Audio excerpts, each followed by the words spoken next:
Hi guys, it's Frankie from Frankie Tech.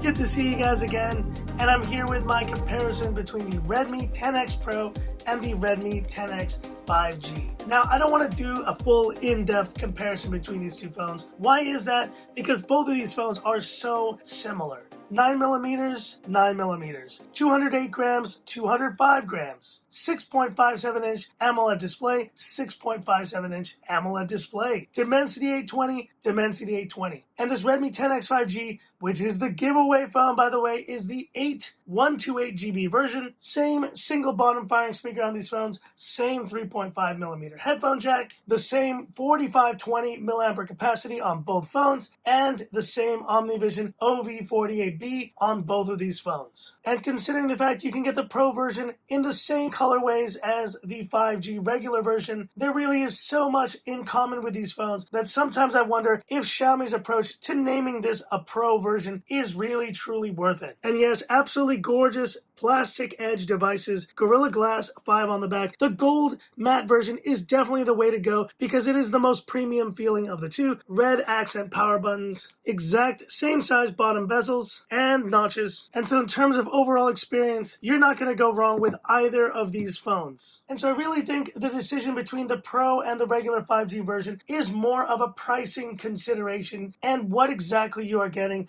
different between this phone and that phone. And let's talk about those main things right now. The first thing, obviously, and it is the big one, I would say, as you can see here, connections and sharing, NFC on the Pro version, while the regular 5G does not have it. And I think depending on where you are in the world, this could be a very important upgrade. NFC is used quite a bit here in Hong Kong for Google Pay and other contactless payment solutions. And I think for a lot of you guys, that is going to be a big deal in certain countries, in Europe, in the States perhaps, while in some other countries, I don't think it'll be as important. And if you're in other places where they use QR codes and stuff like that, it's really a non-issue. The second big consideration is fast charging. 4520 mAh capacity, but in fast charging we have 33 versus 22.5 watt. And I've done the testing, guys, and you basically will get a faster charge of 15 minutes, so 15 minutes less on this Pro version than the regular. But is 15 minutes really that much of a difference between these two phones? I think a 30-minute difference would have been probably very significant, but 14 minutes,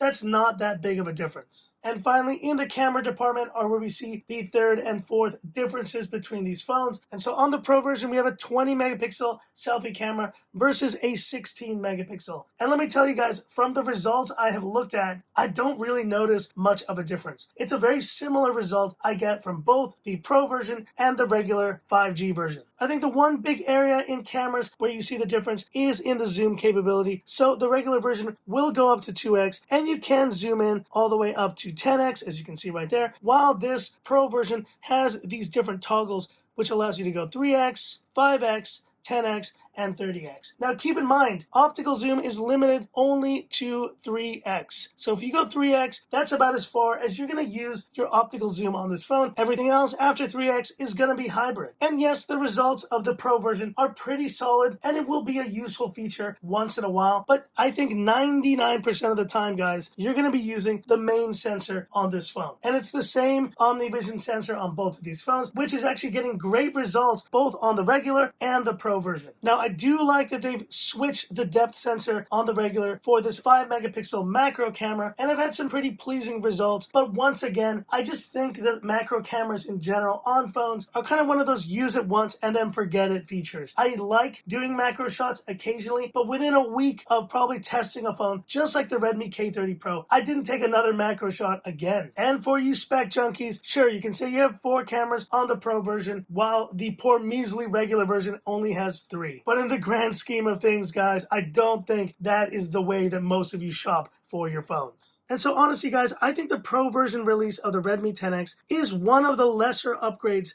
that we've seen on one of Xiaomi's more recent releases. When we saw the Redmi K30 Pro and the Redmi K30 Zoom, I think there was quite a bit more that the Zoom edition was bringing to the table, namely dual OIS, the telephoto lens, faster charging, and higher quality UFS 3.1 storage and DDR5 RAM as a default versus the regular version. That's not really the case here in the Redmi 10X series, and you can just tell by the pricing. This is the 8128GB version, is actually costing 2,100 RMB for this variant. Meanwhile, the base variant of the Redmi 10X Pro is coming in at just 200 RMB more. Now, of course, for you value shoppers out there, you'll probably want to pick up the base model of the Redmi 10X if you want the highest price to performance ratio. And yes, if you get that 664GB for 1600 RMB or 220 US dollars, that's the incredible price point of the Redmi 10X 5G that I've been touting. And it's an incredible price point for such an incredible phone. Now, some may argue, but Frankie Tech, for 200 bucks, if I'm buying the 8128, I might as well jump over to the Pro. And I will agree, if you're getting the higher variants of the regular version, you might as well just step it up to the Pro. I love the Pro version of this phone, and despite the glossy back, I'm really liking this ice blue. It's just a color that I don't really have in my collection right now, and I'm really enjoying it. But there's no denying that this Redmi 10X 5G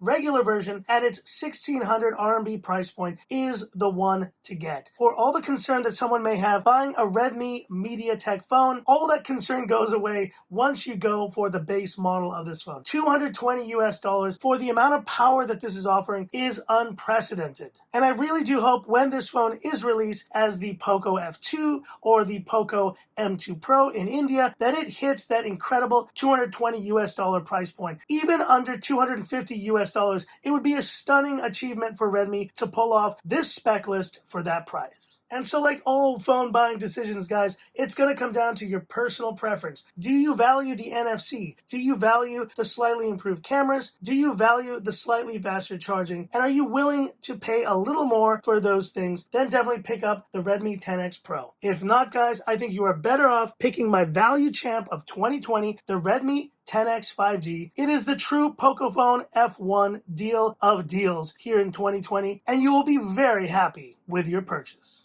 But hit me up in the comments, guys. What do you think of the pricing here between the Pro version and the regular variants? Do you think there's enough of a separation between these phones to really go for the Pro version, or are you happy with the regular Redmi 10X 5G? Hit me up in the comments. I'd love to hear about it. And that's right, guys. Stay tuned. The giveaway winner will be announced tomorrow for this Redmi 10X 5G. And thanks once again, guys, for all your support of Frankie Tech Turns 2, reading the articles, watching the videos, joining the live streams. And stay tuned, guys. I will be launching officially YouTube memberships later today, so look out for that as well. Thanks once again for all your support. And that's it for this video. If you liked it, give me that thumbs up. And if you love the content of Frankie Tech, subscribe to the channel, hit the bell icon for future updates. So that's it. And this is where I leave you by saying, this is Frankie Tech signing off. Have a good one.